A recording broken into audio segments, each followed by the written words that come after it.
Hi అండి. ఈరోజు వీడియోలో ఉగాది స్పెషల్‌గా నేతి బొబ్బట్లు చేసి చూపిస్తున్నాను. అది మైదా వాడకుండా గోధుమ పిండితో చేస్తున్నానండి. మైదాతోని టేస్ట్ బావుంటదని అనుకుంటారు. ఒక్కసారి ఇలా గోధుమ పిండితో కూడా హెల్తీగా చేసుకోండి. చాలా మృదువుగా వస్తే మెత్తగా రోజంతా బయట ఉంచేసినా కూడా అదే సాఫ్ట్‌నెస్ ఉంటది. బొబ్బట్లు ఎన్ని తిన్నా అలానే తినాలనిపిస్తదండి. చాలా టేస్టీగా ఉంటది. ఈ సింపుల్ అండ్ టేస్టీ నేతి బొబ్బట్లు ఎలా చేయాలో ఒకసారి చేసి చూపిస్తాను. తప్పకుండా ఇంట్లో ట్రై చేయండి. ఇప్పుడు బొబ్బట్లు రెడీ చేసుకోవడానికి ముందుగా ఇలాంటి ఒక ప్రెషర్ కుక్కర్ తీసుకొని ఒక కప్పు వరకు పచ్చి శనగపప్పు వేసుకోండి. ఇలా శనగపప్పు వేసుకున్నాక డస్ట్ పోయేలాగా 2, 3 సార్లు శుభ్రంగా వాష్ చేసుకోవాలి.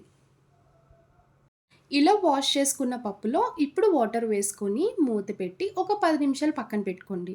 పప్పు నానితే తొందరగా కుక్ అవుతుంది. టేస్ట్ కూడా బావుంటది. 10 నిమిషాలయ్యాక చూడండి పప్పయితే చక్కగా నానింది కదా! ఇప్పుడు ఈ పప్పులో ఉన్న వాటర్ తీసేసుకొని మెజర్ చేసుకొని వాటర్ వేసుకోవాలి. ఏ కప్‌తో శనగపప్పు వేసుకున్నామో అదే కప్‌తో 1/4 వేసుకోండి.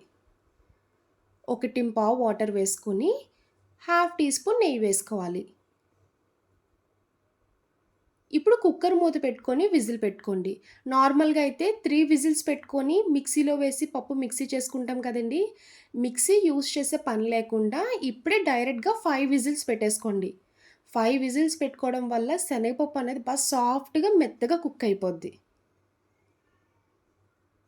ఇలా విజిల్ పెట్టుకొని మీడియం ఫ్లేమ్‌లోనే 5 విజిల్స్ వచ్చే వరకు కుక్ చేసుకోవాలి. కుక్కర్ విజిల్ వచ్చేలోపు పిండి మిక్స్ చేసుకొని పక్కన పెట్టుకోవాలి. ఇలాంటి ఒక మిక్సింగ్ బౌల్ తీసుకొని ఏ కప్‌తో శనగపప్పు వేసుకున్నామో అదే కప్పు తీసుకొని 2 కప్పులు గోధుమ పిండి వేసుకోండి.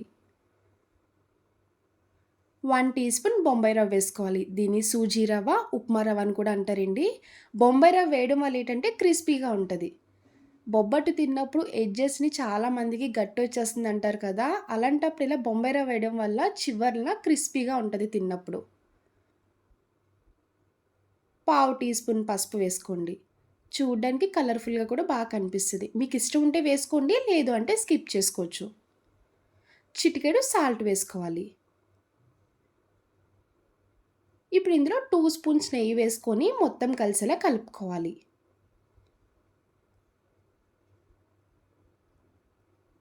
చూడండి నెయ్యి వేసుకొని కలుపుకున్నాక ఇలా మనకి ముద్దలా రావాలి. అప్పుడే పిండి కన్సిస్టెన్సీ వచ్చినట్టు. ఇప్పుడు పిండి మిక్స్ చేసుకోవడానికి వాటర్ యూజ్ చేయకుండా ఇలా పాలు వేసుకొని మిక్స్ చేయండి. బొబ్బట్టు టేస్ట్ అనేది ఇంకా కమ్మగా ఉంటది. చాలా రుచిగా వస్తది. కాచి చల్లార్చిన పాలు తీసుకొని కొంచెం కొంచెం వేసుకుంటూ చపాతీ ముద్దలాగా సెమీ సాఫ్ట్‌లా కలుపుకోవాలి. మరీ గట్టిగా కలపకండి. కొంచెం సాఫ్ట్‌నెస్ అనేది ఉండాలి. నాకైతే 1/4 వరకు పాలైతే కరెక్ట్‌గా పడ్డాయండి. చూసుకొని ఇలా వేసుకుంటూ చపాతీ ముద్దలాగా రెడీ చేసుకోవాలి. చూడండి వీడియోలో చూపిస్తున్నట్టు పిండి కన్సిస్టెన్సీ ఈ విధంగా సెమీ సాఫ్ట్‌లా రావాలి. అప్పుడే మీకు ఎన్ని బొబ్బట్లు చేసినా కూడా సాఫ్ట్‌గా వస్తాయి. పిండి కలిపినప్పుడు కూడా బాగా ప్రెషర్ ఇస్తూ మసాజ్ చేస్తూ కలపండి. చాలా వస్తాయి. ఇలా రెడీ చేసుకున్న పిండిని ఇప్పుడు లాస్ట్‌లో ఒక స్పూన్ నెయ్యి వేసుకోండి. ఇలా నెయ్యి వేసుకున్నాక మొత్తం కలిసేలాగా ఒకసారి కలుపుకొని ఇప్పుడు ఒక తడి క్లాత్ తీసుకోండి. ఈ తడి క్లాత్‌లో ఈ పిండి లోపల పెట్టేసుకొని ఈ చపాతీ పిండిని ఒక 10 నిమిషాలు పక్కన పెట్టుకోవాలి. ఈలోపు పిండి నానుతది. లోపల స్టఫింగ్ కూడా రెడీ చేసుకోవచ్చు. కుక్కర్ 5 విజిల్స్ వచ్చేసాక స్టవ్ ఆఫ్ చేసుకొని కొంచెం చల్లగా అయ్యాక అప్పుడు మూత తీసుకోండి. చూడండి పప్పు అయితే పర్ఫెక్ట్‌గా కుక్ అయింది. ఇప్పుడు పప్పు గుత్తి తీసుకొని బాగా మెదుపుకుంటూ కలుపుకోండి. చూడండి ఎక్కడ పప్పుల్లా కాకుండా బాగా మెత్తగా కుక్ అయిపోయింది కదా! 5 విజిల్స్ పెట్టండి. చాలా కుక్ అవుతది. ఇంకా మీరు మిక్సీలో వేసుకొని మిక్సీ చేసుకునే పనుండదు. ఇలానే డైరెక్ట్‌గా స్టఫింగ్ రెడీ చేసుకోవచ్చు. ఇప్పుడు మళ్ళీ స్టవ్ ఆన్ చేసుకొని బెల్లం వేసుకోండి.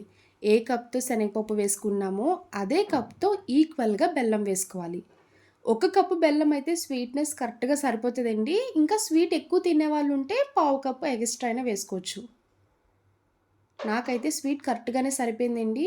స్వీట్ ఈక్వల్‌గా ఉందంటే ఎన్ని బొబ్బట్లైనా తింటారు. అదే కొంచెం స్వీట్ ఎక్కువైతే 2 తిని ఆపేస్తారు. ఇలా బెల్లం వేసుకున్నాక కలుపుకుంటూ దగ్గరికి కుక్ చేసుకోవాలి. ఇప్పుడు ఇందులో పావు టీ స్పూన్ ఇలాచీ పౌడర్ వేసుకోండి. బెల్లం కరగడం వల్ల చూసారు కదా కన్సిస్టెన్సీ కొంచెం లూజ్ అవుతుంది. ఇలా కలుపుతున్నప్పుడు ఇంకొక 2 స్పూన్లు నెయ్యి వేసుకోండి. ఈ పూర్ణం కన్సిస్టెన్సీ అన్నది మనకి ఉండలా రావాలి. అప్పటి వరకు దగ్గరికి కలుపుకుంటూ కుక్ చేసుకోండి. చూడండి పూర్ణం కన్సిస్టెన్సీ ఈ విధంగా ఉండాలి. కుక్కర్‌కి అస్సలు అంటుకోకుండా ఇలా సెపరేట్ అయిపోవాలి. అప్పటి వరకు కుక్ చేసుకుంటే సరిపోద్దండి. ఇప్పుడు ఇంకా స్టవ్ ఆఫ్ చేసుకోండి. కొంచెం చల్లారాక నెయ్యి చేతికి రాసుకొని కొంచెం కొంచెం తీసుకుంటూ రౌండ్‌గా బాల్స్‌లా చేసుకోవాలి. చూడండి లోపల స్టఫింగ్ అన్నది ఈ విధంగా మీడియం సైజ్ కింద చేసుకుంటే సరిపోద్ది. అప్పుడే మనకి బొబ్బట్లు కూడా కరెక్ట్ సైజ్ వస్తాయి. ఇలా రెడీ చేసుకున్న బాల్స్‌ని పక్కన పెట్టుకోండి. ఇప్పుడు బొబ్బట్లు ఎలా చేయాలో రెడీ చేసి చూపిస్తాను. చూసారు కదా! ఈలోపు పిండి కూడా నానిపోయింది. ఇప్పుడు పిండి ముద్ద తీసుకొని ఒకసారి కలుపుకోండి. పైన పిండి ముద్ద ఎంత పెట్టుకుంటారో లోపల పూర్ణం స్టఫింగ్ కూడా అంతే ఈక్వల్‌గా పెట్టుకోవాలి. అప్పుడే లోపల స్టఫింగ్ అనేది ఈవెన్‌గా స్ప్రెడ్ అవుతది. ఇప్పుడు కొంచెం కొంచెం పిండి తీసుకుంటూ మోమోస్ చేసుకుంటాం కదండీ! ఆ విధంగా లోపల స్టఫింగ్ పెట్టుకోండి.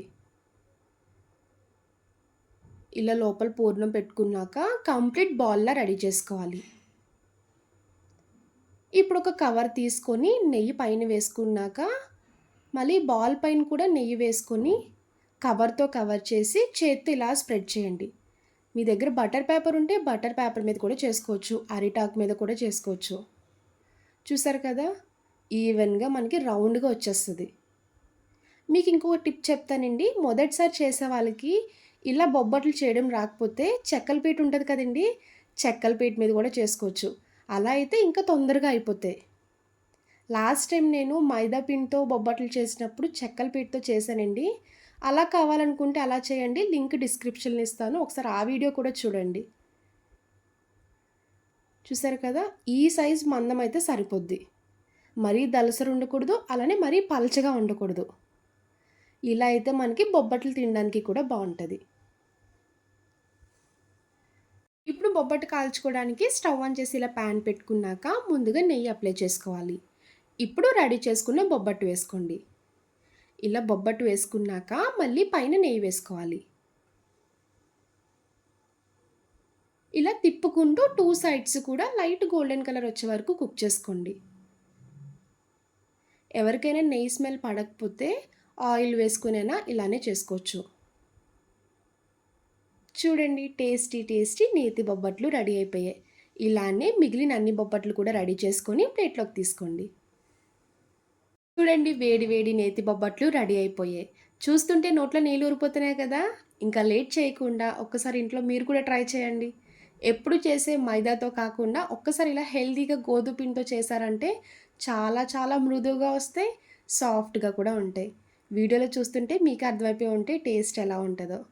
చూసారు కదా నేతి బొబ్బట్లు. నా వీడియో మీకు నచ్చితే లైక్ చేసి షేర్ చేయండి. ఫస్ట్ టైమ్ చూసేవాళ్ళెవరైనా అయితే ప్లీజ్ అండి ఛానల్ సబ్స్క్రైబ్ చేయండి. బాయ్ అండి.